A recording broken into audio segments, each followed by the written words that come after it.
So, yan. Good day po sa inyong lahat, mga ka-backyard. Meron tayo ulit pa ship. Bali, 2 tao po ang bumili dito. Doon sa isa, bali 20 pieces. Then sa kabila naman ay 16 pieces, no? Kung magtatanong po kayo, ito ay kung anong klaseng itlog to, no? Ito po ay itlog ng Rhode Island Red. Ito pong binubuksan ko, ano? So, ayan. Ito po itlog ng Rhode Island Red. So, ito po ay itlog ng PBR or ng BPR kung tawagin nila, no? Na pinagbali-baliktad lang naman, which is, ang tawag is barred plymouth rock or plymouth barred rock. Yun po, no? So, ito po ay, yung hen ay BPR at yung rooster naman is Rhode Island Red. So, ang kalalabasan po nito is dominant black, mga ka-backyard. No? So, ganyan po kalalaki yung kanyang mga itlog. So, kinandling ko to kanina. Lahat to, mga ka-backyard, ay healthy eggs po lahat ito, no? Orange siya kung inyong ika-handling. So, isang palatandaan yon na kapag hindi clear ang isang itlog na i-incubate po ninyo, isang palatandaan yon na fertile siya, no? Isa lang po yun sa palatandaan na fertile lang isang itlog kapag hindi clear yung kanyang kulay or orange siya or red, no? Pag inyong kinandling ng hindi pa nai-incubate. So, yan. Ito naman ay itlog ng Rhode Island Red. Yan. Ito yung sa barred plymouth rock. At kapag napisa, ito po ay yung dominant black na brown eggs, no? Mga ka-backyard, brown eggs. At, ayan. Brown eggs at inasal type, no? So, yan.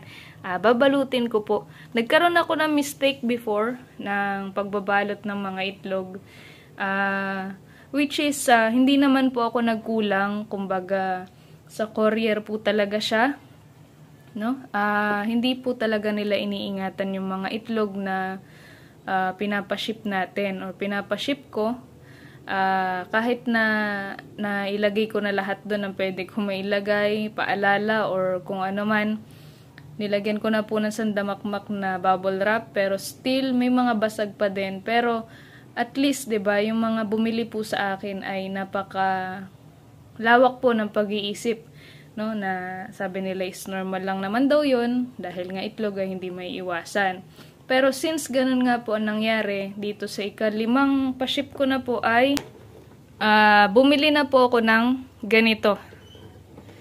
Na kung sakali man na hindi talaga maiwasan na bagsak or kung ano man po yung ating mga eggs, at least po, no, safe po siya kahit papano. Kasi po yung karton nga po na inano ko is may basag-basag, no. Isang mahigpit na policy ko na po is no video, no refund, no. Kumbaga is hindi ko po papalitan kapag hindi po na videohan yung actual na pagbubukas ng mga itlog kapag inyong na-receive, no. Kahit po basag lahat yan na sabihin nyo po sa akin, pakita nyo man yung pictures, kung hindi nyo po yun na pinakita or wala kayong pinakita na pruweba na video na actual ng pagbubukas nyo ng package, ay hindi ko po yun papalitan, no? So, yan, mga ka-backyard. Ito po, ito na yung lalagyan natin. So, ang gagawin ko dito is babalutin natin yung mga fertile eggs ng bubble wrap. Then, ganun din po yung loob niyan, lalagyan natin ng bubble wrap. Tapos, ito po, itong labas din ito, bubble wrap din, then karton, no? So, yun po yung gagawin natin. So, ganun sa mga fertile eggs na natin, mga ka-backyard, no? Dati kasi is pinapalitan ko. Sinasabi ko po, napapalitan ko yung mga itlog, pero naisip-isip ko na if ever na ganun at ganun ang mangyayari, malulugi po tayo, no? So, kung wala pong video na pruweba na yung mga nakuha nyo po sa akin ay basag talaga, hindi ko na po yun papalitan. So, yan, mga ka-backyard. Ito po. May mga, yung mga bumili po sa akin dito ay pinakamadami yatang basag is 5, no? Sa ganito pong klase ng ano. May 5 siyang basag, sabi niya, okay lang daw, normal lang daw yun. Isang tray ang binili niya. So, ang sinasabi niya is, makabawi man lang siya sa mga papisa. Okay lang daw na may mabasag, mapisa lang daw lahat yon. So, yun, no, mga kabakard. Ganun yung ating update dito sa mga fertile eggs natin. So, ito ay 2, no? Bali, yan, no, mga kabakard, 2 pong buyer ko dito sa mga itlog na to. Kaya 2 Tupperware din po. Or container yung binili ko. So, ayan, pakita ko lamang, no, mga kabakard. 2, bound to Quezon City yung isa, at isa naman po is Bicol, no. So, hopefully, ay dumating po sa kanila na maayos. Ayan. So, sabi nga po, deleted na to sa Shopee, mga kabakard. Di na po ako magpo-post sa Shopee. Kung interesado po kayo dito, ay, yun nga po, message nyo lamang po ako sa ating Facebook page, Kabackyard Official, no? Ayan. Sa mga nagtatanong po, hindi ba ito madadamage or mababasag kapag papadala ko sa malalayong lugar, no? Pag nasa akin po yung itlog, mga kabakard, minimake sure ko na makarating po sa inyo na maayos, no? Gaya nga po nito, bumibili pa po ako ng lagayan para lang po ma-secure yung inyong mga itlog na maayos na dumating sa inyo. Gaya nga po ng sabi ko kanina, may mga pagkakataon na hindi natin may iwasan na dahil sa mga courier or sa mga nag-handle po ng ating mga package, no? Minsan nababagsak siguro nila kahit na nakalagay naman na po is fragile, hindi na po nila iniisip yung ating package. Hindi po natin may iwasan na may mga basag, no? Gaya nga po ng sabi ko, 1 hanggang 2 basag is normal lang po. Sabi nga po ng mga iba na kabili. So, since eggs yan, mga kabakard, talagang maselan, no? So, kapag basag po lahat, make sure na ma-provide nyo po sa akin yung video na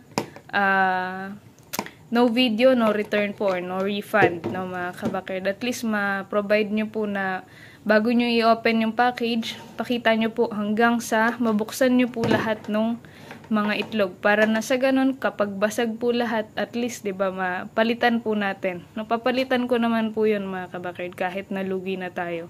Kasi nga, wala naman po talaga kayo napakinabangan. So, yun, mga kabakard. Pero yung basag, sasabihin lang po na basag, hindi ko po yun papalitan. Ayan, mga kabakard. So, yun lamang sa ngayon. Quick, quick video lang to about dito sa ating mga fertile eggs na ipapaship, no? Babalutin ko as usual, ganun po ulit, bubble wrap, sandamakmak na bubble wrap. Ayan, mga kabakard. So, yan lamang po sa ngayon. Ito po ay itlog ng cross ng PBR saka Rhode Island Red. Ang offspring po nito ay dominant black. Ito po ay pure Rhode Island Red. So, ito naman po ngayon, mga kabakard, isisingit ko naman po itong ating 120 capacity dahil meron tayong gawa dito ngayon. So, ito po yung itsura niya, no? Ayan.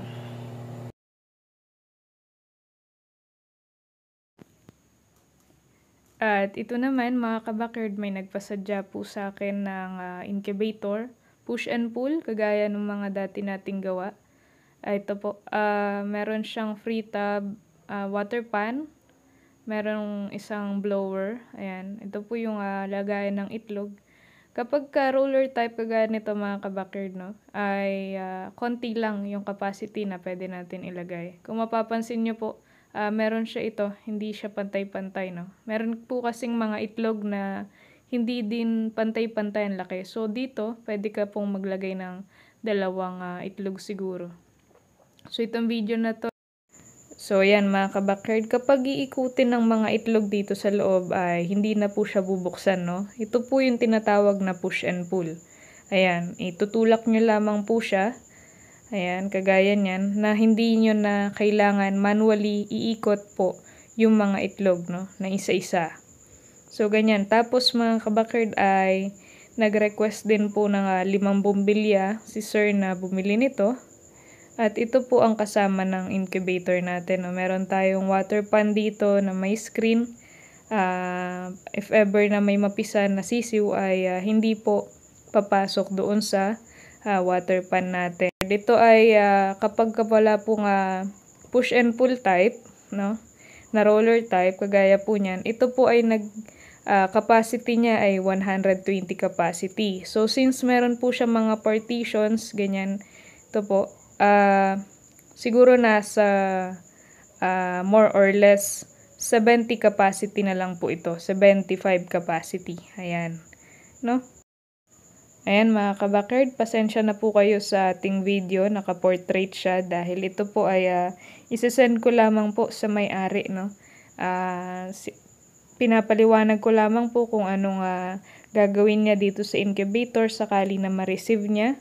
At pinapakita ko din kung ano ang itsura ng ating incubator bago niya ma-receive, no?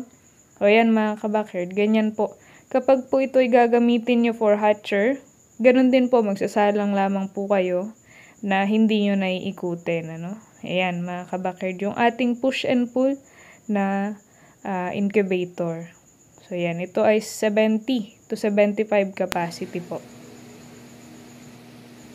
So ayan, bali ngayong buwan mga kabakerd ay 5 po ang nagpagawa sa akin itong 120 capacity natin na incubator at saka isang roller type, no? Ayun lamang sa ngayon mga kabakerd, happy farming at happy breeding po sa ating lahat.